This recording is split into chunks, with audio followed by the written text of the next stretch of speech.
Assalamu alaikum, everyone. The topic I'll be covering today is building business plan to actually increase your business. If you're starting a new business, how do you sort of plan that journey, essentially? I'm sure most of you guys have built business plans. I was hoping to speak to more, students. So it's a business 101. So let's start. Who here has ever started or worked on a business plan here? Show of hands would be great. And what's the number one reason businesses write a plan? If you can choose out of these four, or you can't see, can you? Yeah.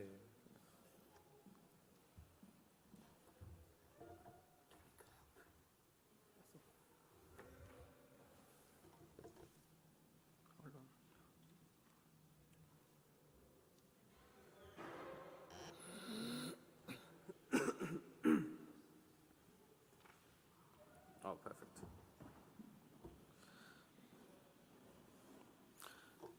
So, what's the number one reason, guys? Is it funding? Is it clarity? Is it attract team? Is it my mentor said so? Anyone?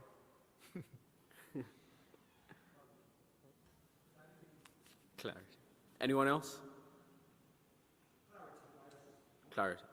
Yeah, that's the number one reason. All the other one is correct as well, but mostly you need to see business plan as a road to success, a GPS essentially for you to the end goal.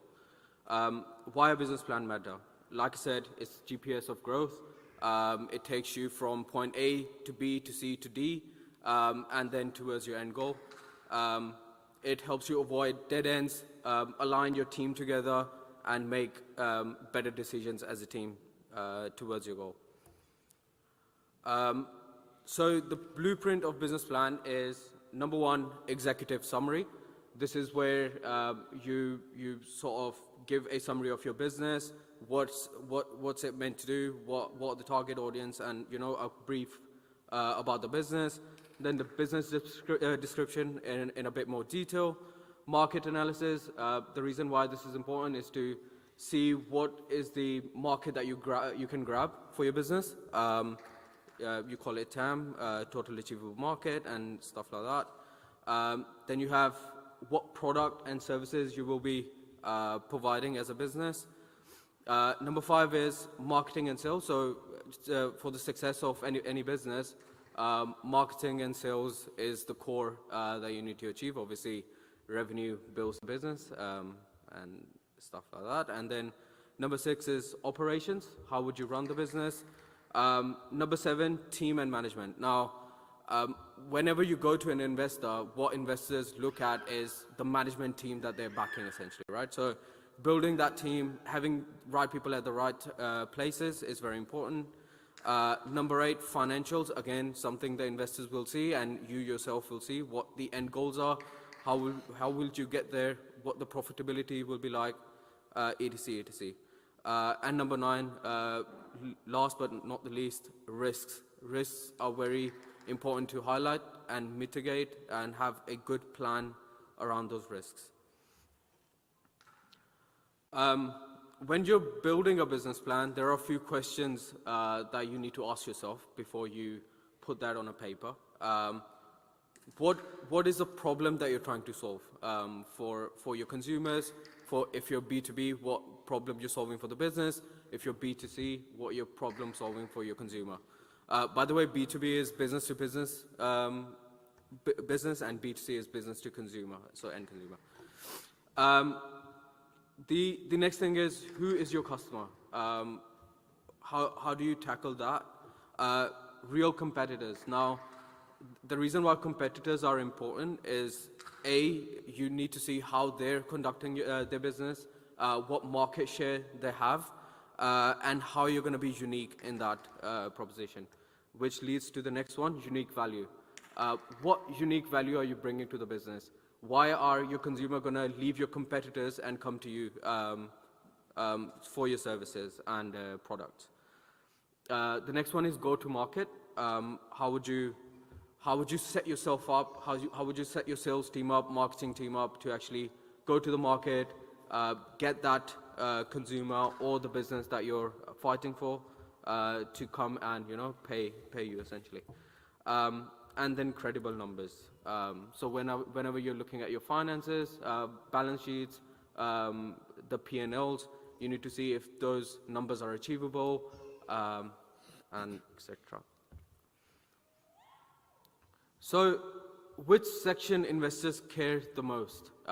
From here, what section do you believe investors care the most for whenever you're presenting to the investors? Anyone?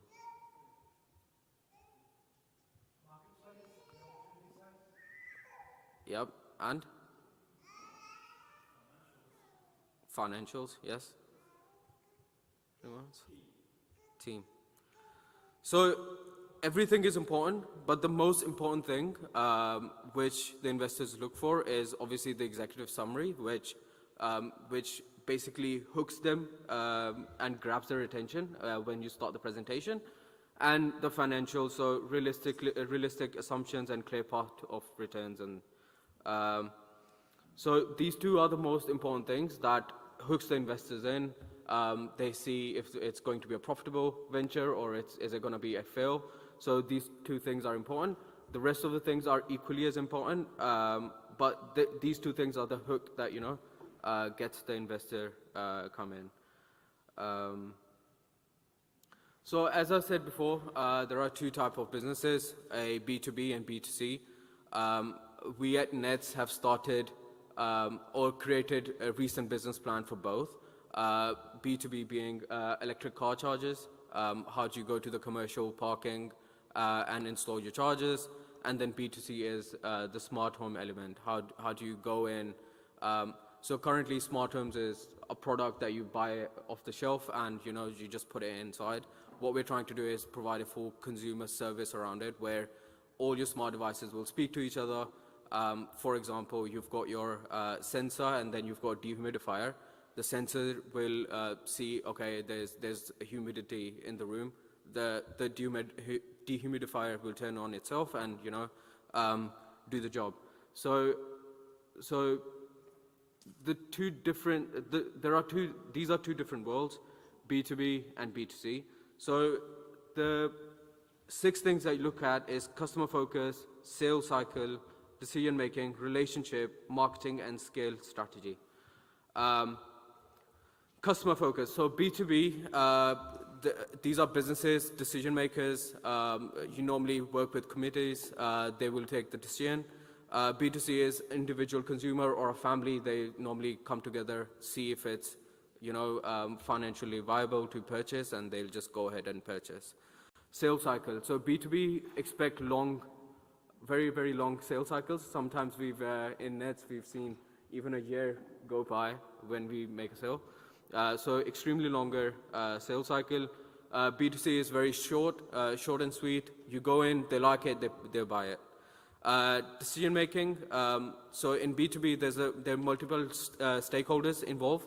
Like I said, committees, stakeholders, like really dedicated buyers from the business side. In B2C, it's single person. It's very emotional.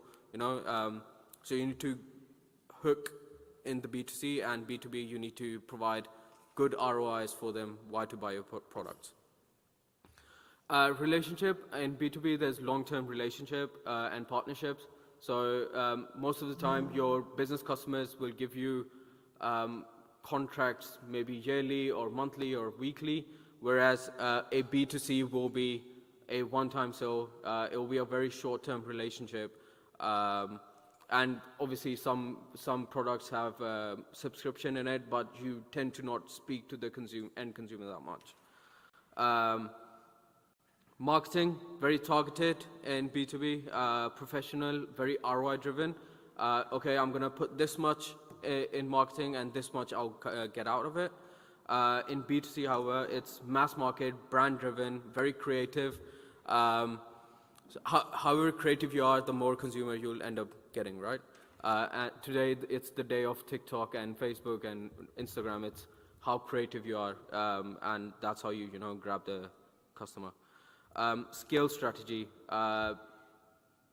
depth before breadth, and breadth for volume for B2C. Which model would you choose and why, Jahangir sir?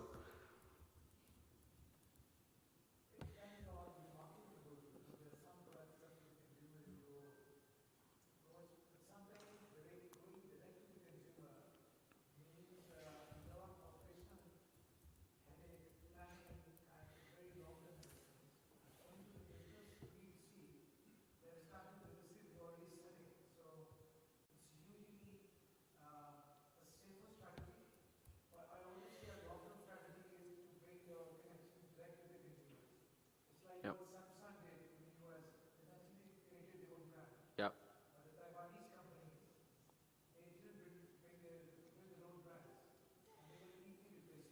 Yep.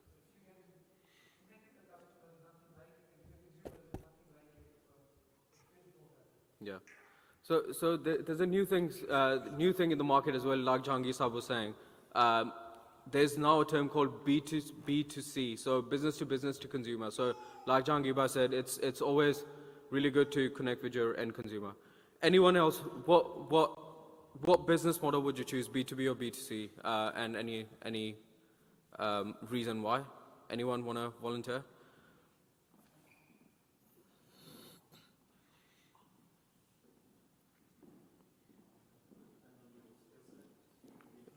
Sorry, can't.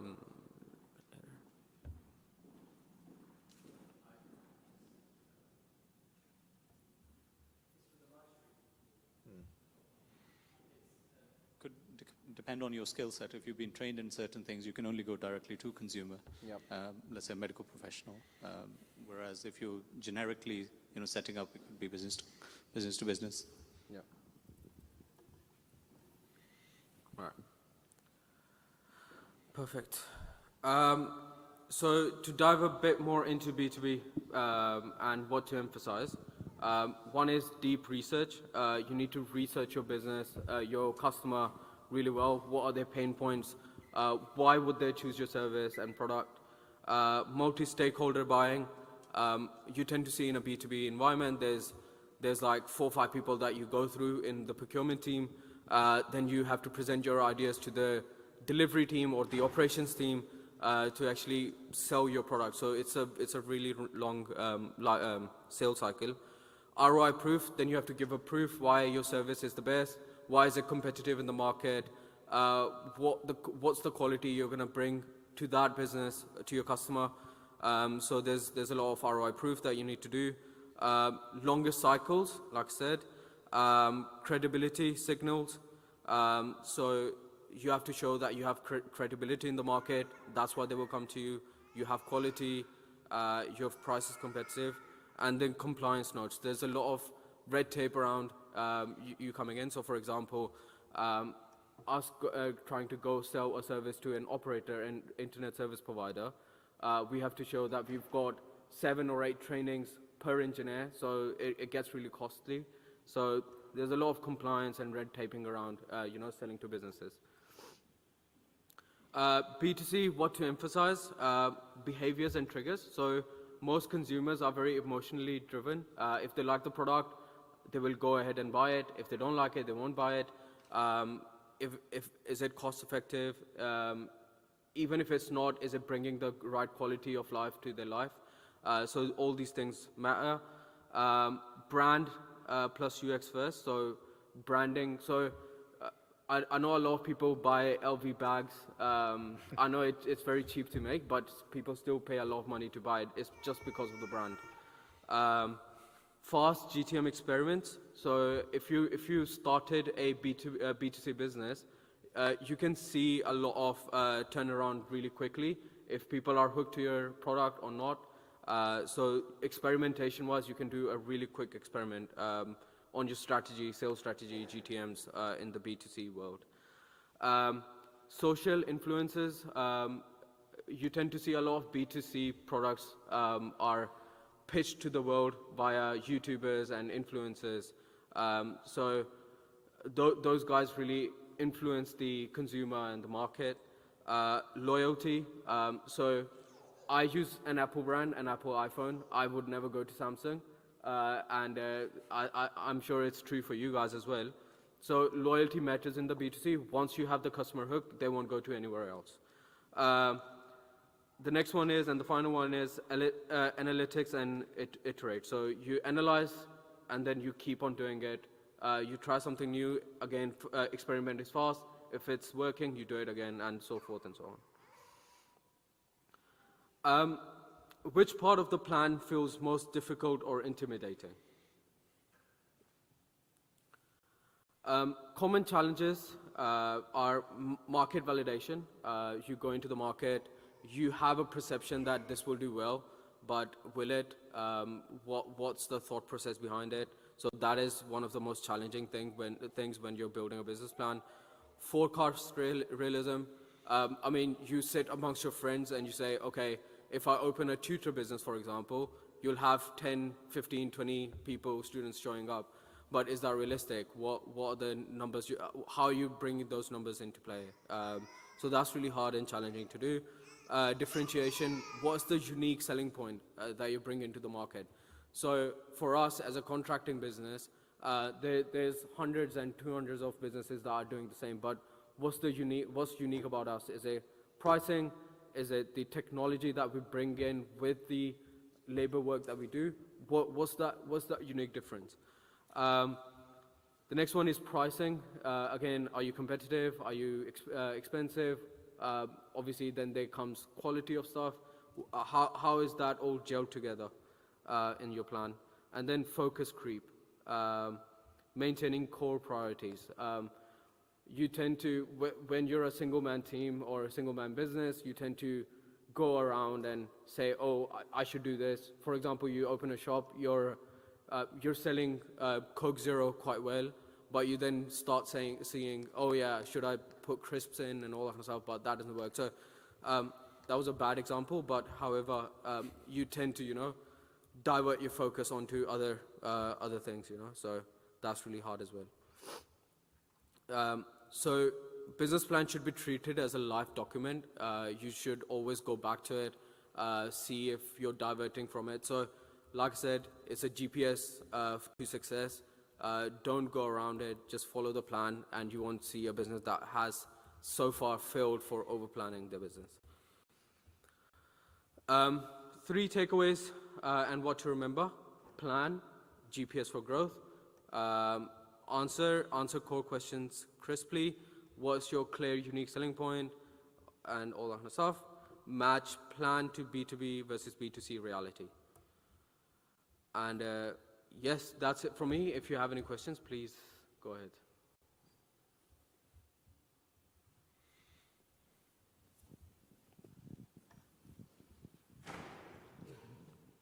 Don't ask too hard of a question. So what is the opportunity? I mean, smart EV, smart homes, you have your audience here. Yeah. What is the opportunity to collaborate? What is there in the market that you think is exciting for you and could be exciting for the people here? Yeah, so I'll start off with smart homes. So smart homes as a concept has been in the market for the past 20 years, right? You've seen a lot of products in the market, Alexas, air conditioning, whatever you name it, is in the market, which is smart, right? But when I've got a team member who's equally very technical and very technology freak. When we went into the market and saw that, okay, there's a lot of there's a lot of smart homes products, but those smart home products are very standalone, very siloed off. They don't really speak to each other. What's the point of having a smart home? So then we realized, and our plan came into action, where we wanted all the smart devices into one single dashboard, where products speaks to each other. Like I gave you an example of a sensor. There's examples of lighting, curtains, all those kind of stuff. It's a true automation of home. That is very exciting. The good thing is, and the bad thing is, we don't have any competitors in this space. So we're trying to educate the consumer, why it's needed, why is it necessary. Mostly at this moment in time, it's very luxury, but as the world evolves, it will become very essential in day to day. Especially the other day, I was testing at my house. I was sleeping, and my carbon dioxide level in the room got really high, and because of that, my windows started opening and stuff like that to have that wellness factor in place. So these are things that product can achieve at the moment. Career-wise, what jobs and opportunities it will open? Mostly software development, dashboarding, front-end UX engineers. Then you have electricians that will go in and put in the lightings, the sockets, the all those kind of stuff. And then salespeople, door-to-door salespeople, marketing jobs. These kind of things will come off of this business plan, and that's the opportunity in that. The EV charging, we've started with a couple operators, charge point operators they're called, where they do a lot of destination charging. Because we come from telecom background, we've got experience in civil, so civils is something that is very transferable. And then all we have to do is hire a few electricians. Project management, again, we come from telecoms. There's a lot of experience there, anyways.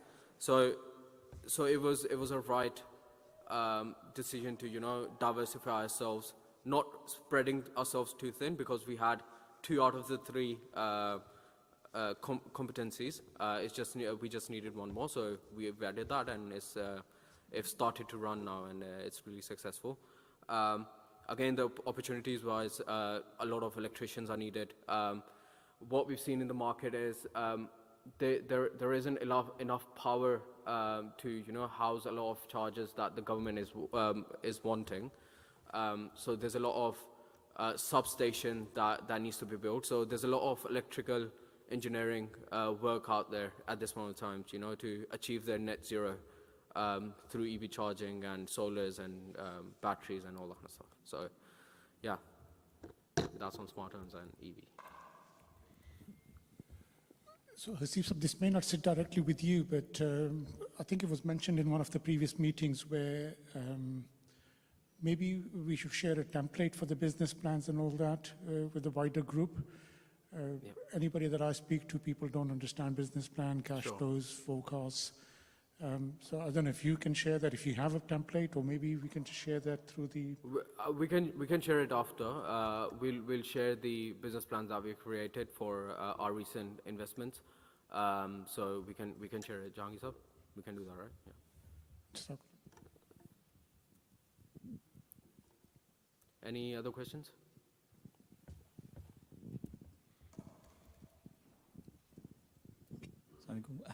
Has the influence of the influencers ever been assessed? Is it actually realistic? Most of the time, if I see an influencer recommending something, I scroll past it.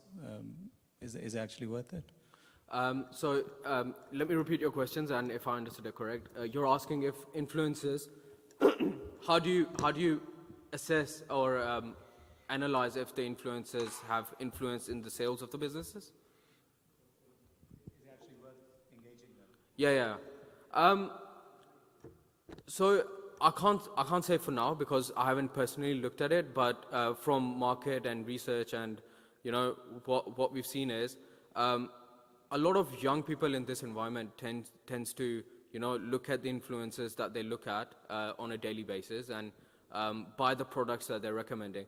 A good example is Prime that has been launched by the YouTubers recently.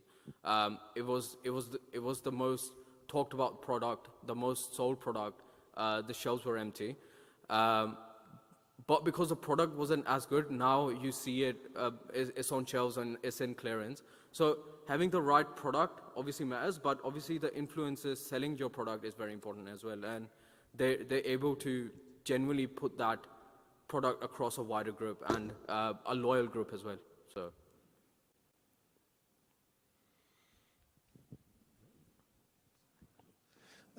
When you're writing your business plans, do you ever have to think about how an investor will be looking in that business plan for some security for the investment that they're making?